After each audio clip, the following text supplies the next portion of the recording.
let everybody know that we thank you for coming on to Reach.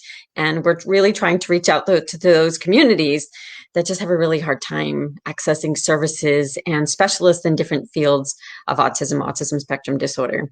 And because we have the holiday season right here upon us, we wanted to be able to provide a professional in the field of understanding, training, speaking to families and to places of worship about how to make accessible and really inclusionary worship experiences. And I know I've had so many families over the years ask me about how to help their children's faith grow. And so we know that it's a huge topic that so many people are looking for guidance. So we're really lucky. And we have Barbara Newman with us today. And Barbara is an author, a trainer, a teacher. She's a special educator for years. She has 30 years within the field. And I just wanted to go over the books that she's written is Autism and Your Church, Helping Kids Include Kids with Disabilities, Nuts and Bolts of Inclusive Education, and her latest, which is called Accessible Gospel, Inclusive Worship. So we're really lucky to have her with us today, and we hope that you are blessed by what she has to offer. So Barbara, thank you so much for joining us. Let me get you up on the screen here. And so we're hoping that this is going to work this time. So can we start with just sort of talking a little bit again about your background and how you got into doing all the great stuff that you do? Well, thank you. And thank you for emphasizing what I consider to be a very important topic. I am a special education teacher in a Christian school in Zeeland, Michigan, and found as we were including many children in that setting that so many families struggled to find a place of worship. And they would get kicked out. They'd be told to try the church down the road. And really that allowed me to do a lot of listening and checking into it, and found indeed many churches wanted to do this. They knew why they should do this, but they didn't always know how. And thankfully, I was on staff at my own church at the time, as well as being in a school. So had a chance to really think about what are some of those tools and strategies. And now I'm still partly in that school at Zeeland Christian School, but also spend a lot of time around the country with congregations, trying to share some of those tools, brainstorm, and help them on that path to be able to worship and learn with people of all abilities. Great. What do you think is the biggest challenge that families of kids with autism struggle with when it comes to their places of worship? You know, just in listening to a lot of families and hearing stories, I would say one of the biggest challenges is just simply getting in that door. Many times, new environments, places that are filled with lots of people and smells and noises, it can be a challenge, just that setting called worship or children's ministry or adult places of learning. Just with the sheer numbers of people. And so that introduction, I think, getting in and becoming comfortable in that place. Another thing that can happen too is part of getting into that place is the reception of the people in that place. Are they expecting people of all abilities to be part of that setting? Were they expecting that person with autism to walk through the door or cover their ears when the trumpet started playing during the worship service? So I think, again, it's just trying again with both people and environment of just getting in, I would say, is one of the biggest barriers that I have heard. Yeah, most definitely. I know that so many families start off before they have children, finding a church home. And sometimes because of the challenges in life that come along sometimes, especially at those early years of development, they end up either not feeling welcome or can't really find their way there. And something that could be and should be really the most supportive to them oftentimes is not. And so, trying to help families do that. So what do you, as far as faith goes, do you believe that faith is experienced differently for people who have autism? You know, that is a great question. And I suppose, and I'll try to do this just because we've got a camera and I don't know. Can you see this green and pink puzzle piece Yes. here that I'm Yes. holding up? Okay. Yes. I often think that when God says in Psalm 139 that God knit us together, I think that God must have used green and pink yarn for that knitting project. A green for those things that are easy for us, and pink for those things that are challenges. And I guess I bring that up because Psalm 139 is a very personal thing. It's a creative act between God and each individual. And I think of the diversity within that knitting project. And I bring that up to say that I think that God designed each of us, and we may have unique ways of experiencing faith no matter who we are. Excuse me, just a minute. I'm going to get a drink. So God knows our knitting pattern. He put that together. But for example, some of us would say, oh, I just experience God when I'm in nature, or I experience God when I'm in this worship setting, or I experience God when I'm vacuuming the sanctuary. There are different ways that we do that. But a couple of comments that have just struck me, because I think with our wiring, who we are, who God made us to be, God connects with us very personally. So I remember one of my adult friends who happens to have ASD, she said to me, I know many of you are so excited to see Jesus. She happens to come from a Christian perspective. And she said, I understand that, but as I get to know people, I don't remember people by the way they look. I remember people by the way they sound paired with the smell of their bodies. And so one of the things that she would emphasize is, uh, when I prepare to see Jesus, I'm not looking forward to seeing him. I can't wait to smell Jesus. And Mm. I thought, oh my goodness, sometimes I think it's my own imagination of who God is, as opposed to thinking that somebody experiences faith differently. God wired Sandra to experience things in that way. Why wouldn't God prepare a feast for her nose? Another profound comment of a former student who was a fifth grader at the time. Someone said her IQ was about 59. I don't know that that's true, but she looked at me one day and she said, my body has autism, but my spirit doesn't. Mm. Now, chew on that one for a while. I just, again, I have seen people with profound relationships with God, and each one, it seems as though God takes this personal interest not only in creating that puzzle piece of who we are, but also then to have those pure connections with us that are based on who we are in Him.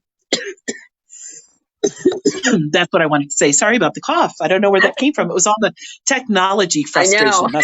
That's right. The stress of being live. Mhm. Um, so that's all awesome. I love, the perspective of being able to share, what someone with autism told you about their own journey. So how do you think that parents of children can help their children in their spiritual journey, no matter, what their religion or their specific background is, but how can they help them along that journey and that development process? Right. And then let me hasten to say, because of the way you introduce that clearly, I have a unique language. I am trilingual. I speak fluent Christian Reformed, and Vineyard, because I've actually been those denominations before. Wow. But I know that there are families that want the language of particular faith communities to wrap around themselves and their family members. And so I would just ask that people don't take my language inabilities today or my limitations in faith languages to stop a good idea from heading their direction. So I just ask people serve as my interpreters today. I have the pleasure of working in some interfaith communities, but clearly it's easiest for me to speak from a Christian perspective because that's who I am. Right. But I have a wonderful friend in the Jewish community. We speak together and learn together from one another. So please interpret my words. But so back to your question, how can parents help their children grow in a spiritual journey? I think we have to go back to that knitting pattern that God uses in each one of us. And I think that's important because when we talk about the things of God, are we only using words? There are some individuals, if you really get to know their knitting pattern, that words aren't going to mean a whole lot. It might be a picture or something that that individual is going to be holding. So when we're talking about the things of God, how are we communicating? Is it words only? And is that individual's first language? And so the first part of the book, called Accessible Gospel Inclusive Worship, is especially in the Christian perspective, is okay, how do we get to know that individual's puzzle piece and then enter into that conversation or make that introduction to God in a way that is totally understandable? So, for example, one individual who loved Capture the Flag, right? Capture the Flag was this camp game, and this individual was all about that. You know what? We set up this whole Capture the Flag opportunity to get to know God better. And so, what is important to that person? Another person said, "Oh my goodness, it was about instant hand sanitizer. This was so important to this individual."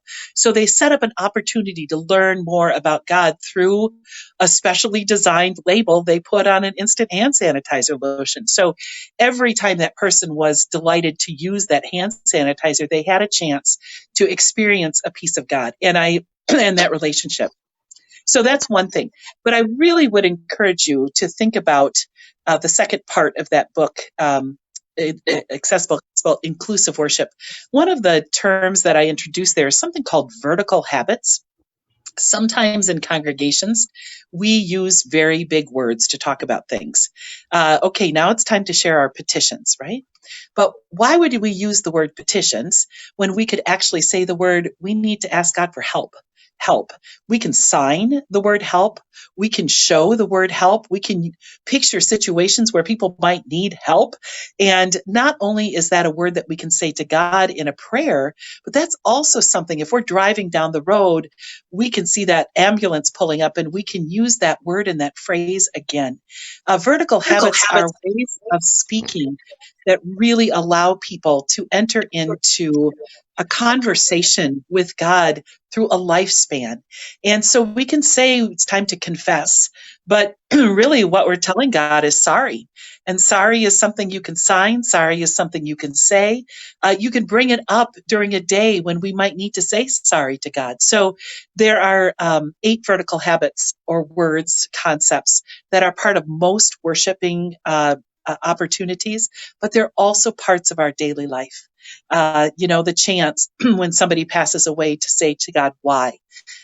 Why did that happen? Why? And to think about that in the context of worship and in everyday life. So I think one of the things I would say is enter into that person's environment. What would make the most sense in terms of explaining God? Is it words? Is it a picture? Is it an action? Is it a movement?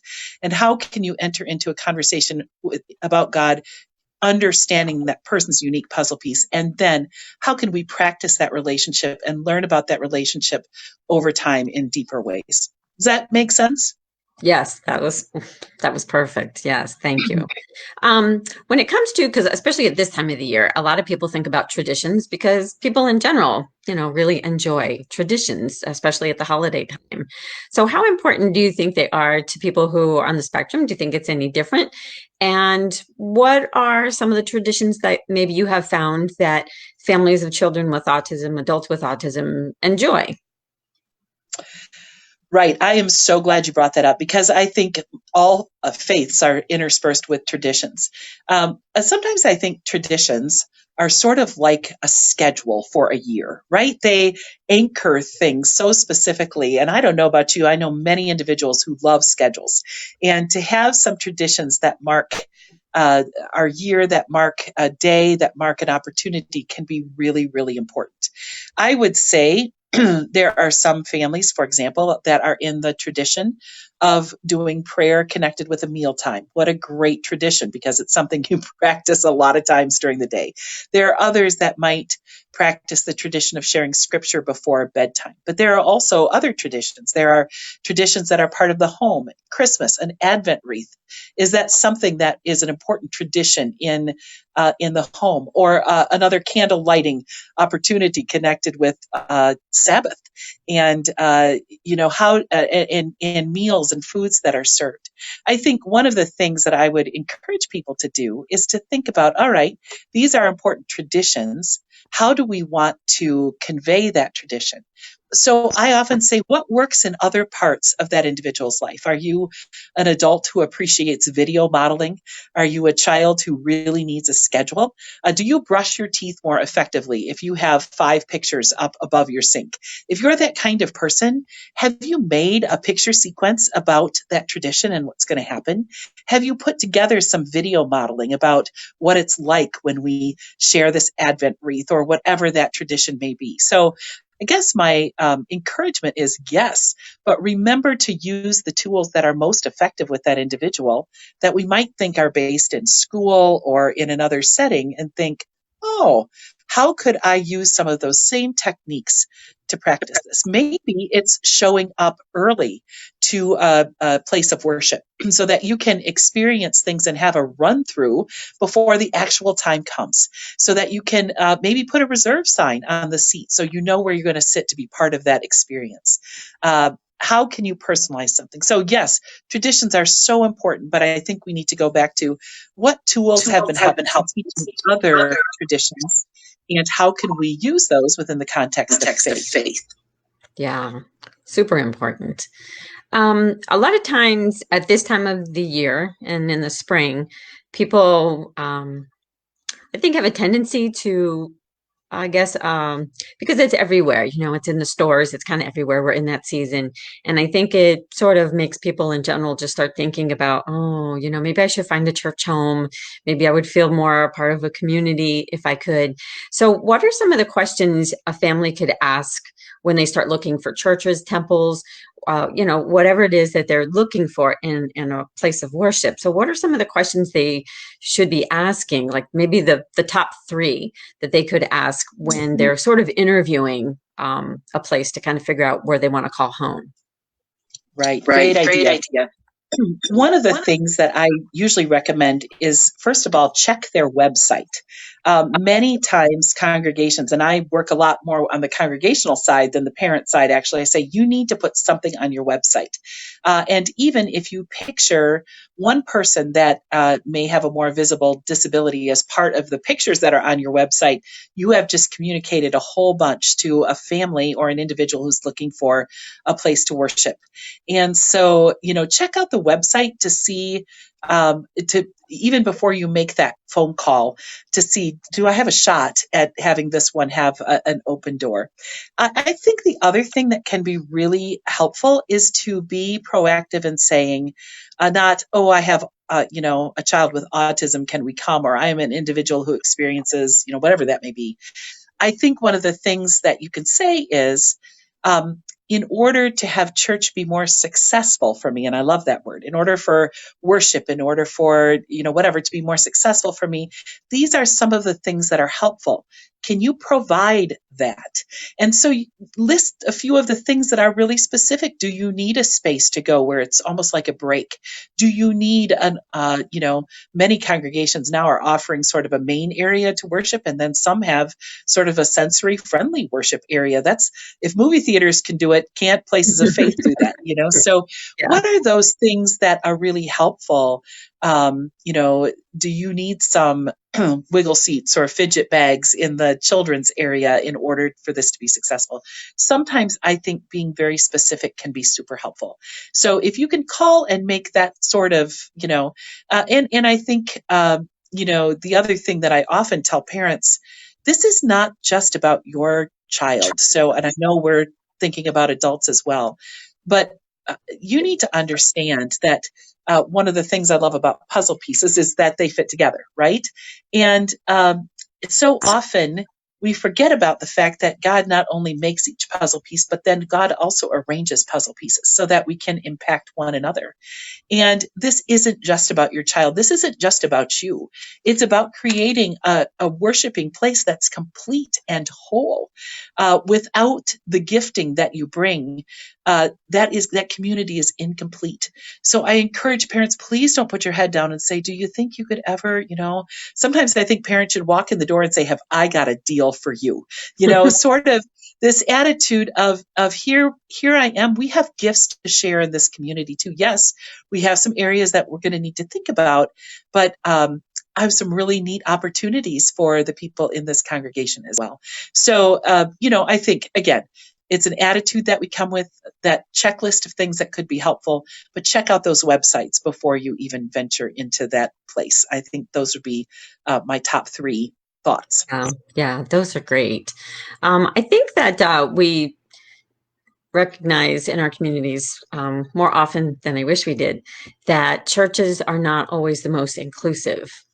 And so what are some helpful hints on how a parent that maybe already has a temple or a church that they go to weekly, monthly, however often they can get there, but that they find that they're not really inclusive, but that maybe their child or themselves even, there's a special program or a special classroom. So what are some of the things that can be done, I guess, to when we go to speak to the people that are in leadership there about maybe some of the accommodations for an adult to have a more inclusive and accessible experience as well as children? Sure. So I'm excited. I have another book that will be coming out within this next year. It's called oh, what did we end up calling it? It's a book about including people in worship. So I'll think of it before the end of it. It's not out Okay. yet, but one of the things that I think is exciting is sort of my encouragement to congregations, but also ideas to plant, is this idea of not only sharing that puzzle piece perspective. We all have been uniquely made, but we all have gifts to share too. And when we say to that individual, try the church down the road, you've now just denied the chance to learn and grow from that puzzle piece being part of your community. So I think sharing that perspective is really important. If our goal is to send everybody down to the special treasures room, or send every individual down to room 7, okay, but most children go to inclusive schools now. Most individuals are used to hanging out with people of all abilities. And how can we make that happen in churches? So I think perspective is important. We need each member of the community. And by isolating people, we now don't have access to that gift. And we've also taught a very powerful lesson to the other 3rd graders. Every time you send that other 3rd grader down to a separate space, you have now said, well, in school, you can be together. But when we're in our place of worship, we have separate offerings or opportunities for people who may have, whatever that may be, autism, Down syndrome. So I think we need to be careful. We're teaching with everything that we do, not to everyone involved.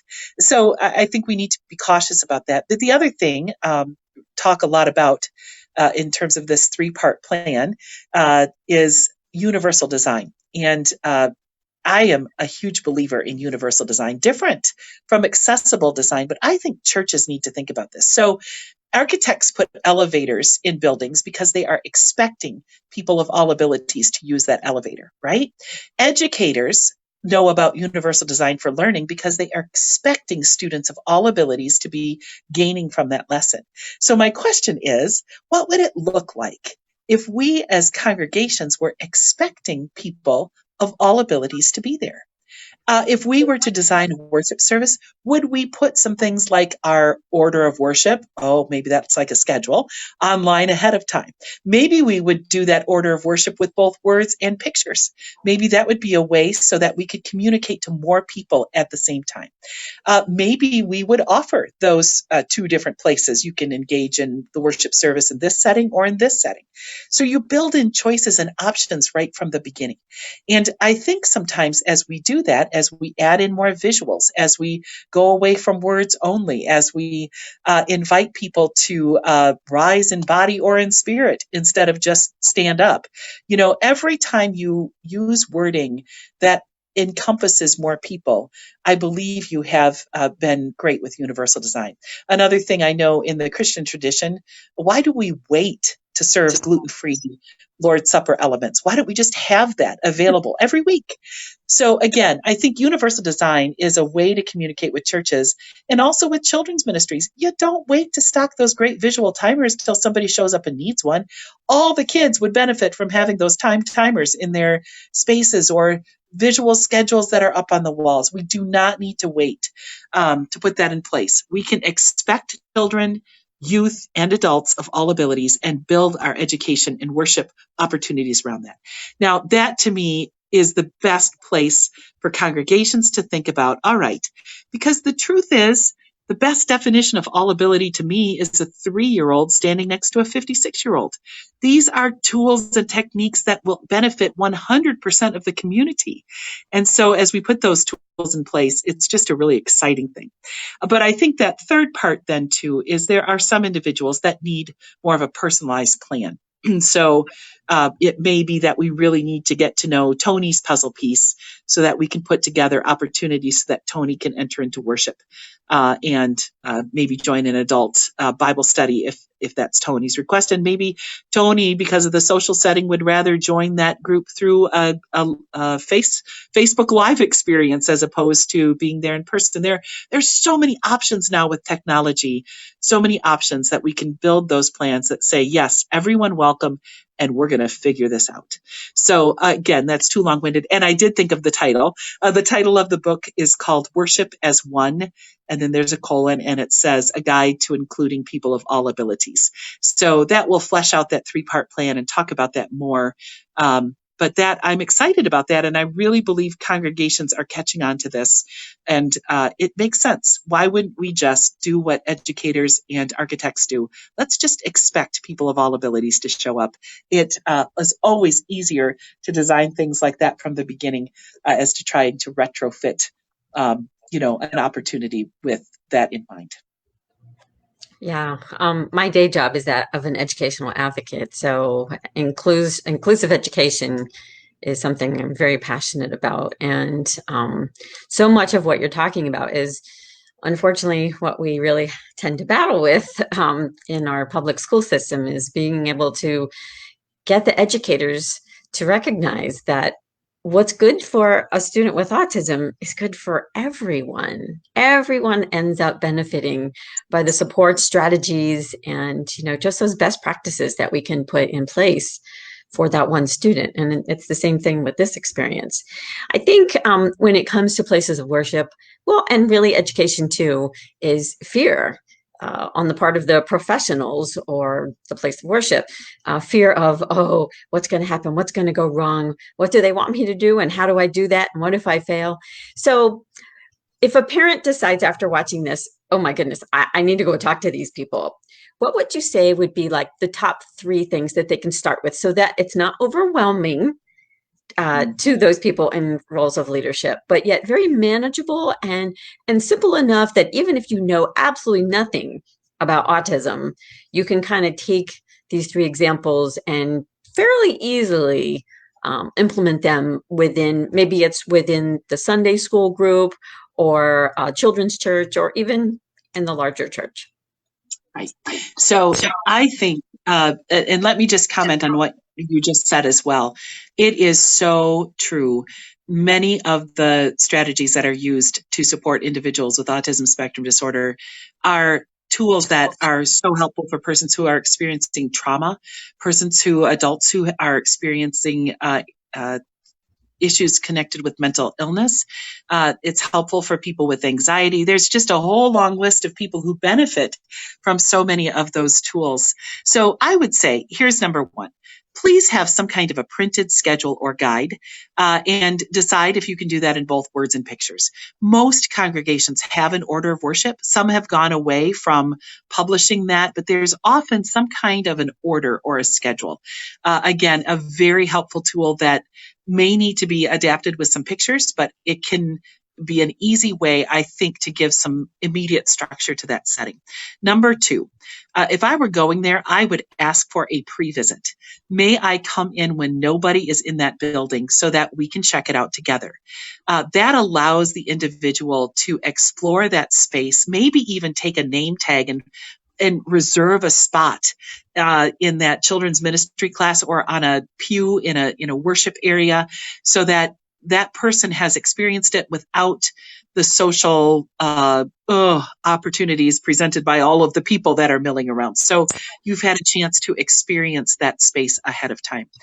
The third thing that I think is so helpful is for congregations to post some kind of a picture or video preview of what happens in that place so that people can go online, whether that's a children's ministry area or a worship area. They can see pictures of people worshiping.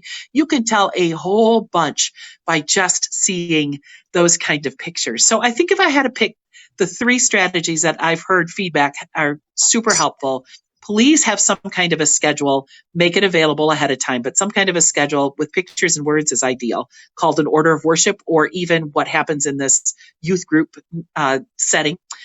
Secondly, try to visit when that place is free of people so that people can interact with the environment first, maybe reserve a spot if that's possible.